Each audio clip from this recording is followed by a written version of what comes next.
Yon, thanks for dropping by. And for today's video, bibigyan kita ng libreng apps o free software programs para sa PC mo. Kailangan mo nito para number 1, bumilis yung workflow mo at yung navigation mo sa PC. Number 2, para mas mabilis mong matapos yung mga projects at maabot ng deadline. At number 3, para manalo yung aking giveaway which is ang 240GB SSD para mas bumilis pa yung PC mo. Ready? Let's go! Ngayon kung naka-SSD ka na, give chance to others naman nung hindi pa nakakapag-upgrade ng PC mo. So paano? Let's go! Intro! Pasok! Wala pa pala akong intro. Kung matatanong mo, working naman yung PC ko, kailangan ko ba itong i-install talaga? Yun na nga, nung una, akala ko di ko rin ito kailangan, pero nung nalaman ko pala na pwede palang may ganito, mas madali na mag-computer para sa akin at super mind-blowing. Number 1 on the list is yung LibreOffice. Tigilan mo na yung kakahanap mo ng crack na Microsoft Office na nabibili mo sa Facebook, Shopee, yung mga sobrang mura. Meron din namang mga legit, pero yung mga ganito na crack lang naman, kung hindi ka veteran sa pag-install na to, sigurado mas makakakuha ka ng virus kaysa sa Microsoft Office. From the word itself, LibreOffice, magagawa nito yung mga capabilities ng Microsoft Word, Microsoft Excel, PowerPoint ng libre. Kung lagi ka naman may internet, pwede ka rin gumamit na lang ng Google Docs. Pwede rin naman to mag-function as Microsoft Office. Huwag ka nang gumamit ng pirated. Ito na lang.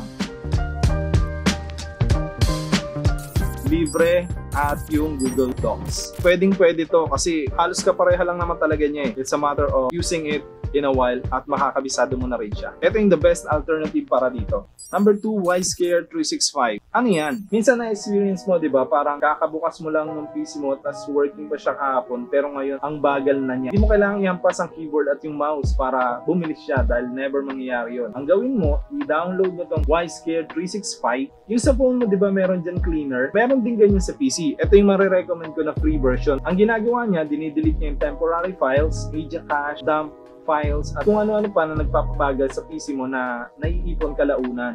Pero syempre, be sure lang na make a restore point para pag may nangyari or nabura kang data, pwede mo pang ma-recover. Number 3, Share It PC. Siyempre, alam ko naman, meron kang Share It app dyan sa cellphone mo at meron din pala nun sa PC. So, mas madali mo nang mai-transfer yung files, photos, videos via Wi-Fi or kung may Bluetooth man yung laptop mo, pwede rin. Mabilis mo na matatransfer yung mga files papunta sa PC mo. Hindi mo na kailangan ng keyboard. Ngayon, pag sinearch mo yung Share It PC, ang daming lumalabas kung ano-anong link dyan sa Google search. Ang gawin mo, check mo na lang yung link description below at try mo na rin mag-subscribe. Number 4 sa listahan hindi productivity app pero ito yung ginagamit ko madalas right after makapag-install ako ng Windows. Ito yung screen dimmer. Alam mo yun, kapag nag-cellphone ka sa gabi, pinapadim mo rin yung cellphone mo, pwede mo rin ito may apply sa PC. Meron din namang brightness control yung monitor mo tsaka yung Windows pero sinasuggest ko pa rin na gumamit nito kasi iba yung dim nito compared sa pag-brightness lang ng monitor. Yung light bulb, meron siyang timer which is super friendly gamitin kasi automatic na nagdi-dim yung screen mo sa time na sinet mo.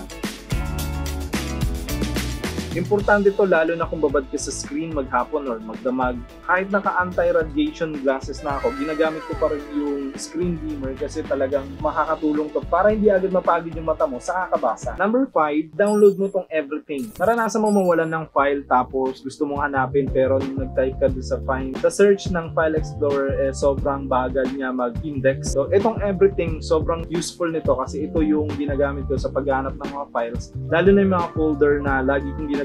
So easy lang, i-type mo lang siya tapos pwede mo na siyang review at i-filter according sa preference mo. At yun, sobrang dali, di ba? 5 apps lang na magpapadali ng productivity mo sa pag-work from home or kaya pag-edit ng video para rin sa mga office work or kahit ano basta ginagamit mo lagi yung Windows PC mo. Makakatulong talaga to sa pag-navigate at paggamit mo ng personal computer. At para manalo ng aking giveaway, share mo lang to sa tropa mong nangangailangan ng mga tips na to at syempre i-comment mo kung paano makakatulong tong SSD na to para sa'yo. Pipili ako ng isang winner next week, 7 days after this video is uploaded. At yun, siguraduhin mong nakasubscribe ka sa aking channel para ma-notify ka sa aking mga future giveaways. Yes, meron pa tayong giveaway sa ating next video at yung giveaway na yun makakatulong din sa para mapabilis yung performance ng PC mo. Kung nandito ka pa, salamat sa panonood. Mag-subscribe ka lang para manalo pa ng aming maraming giveaway.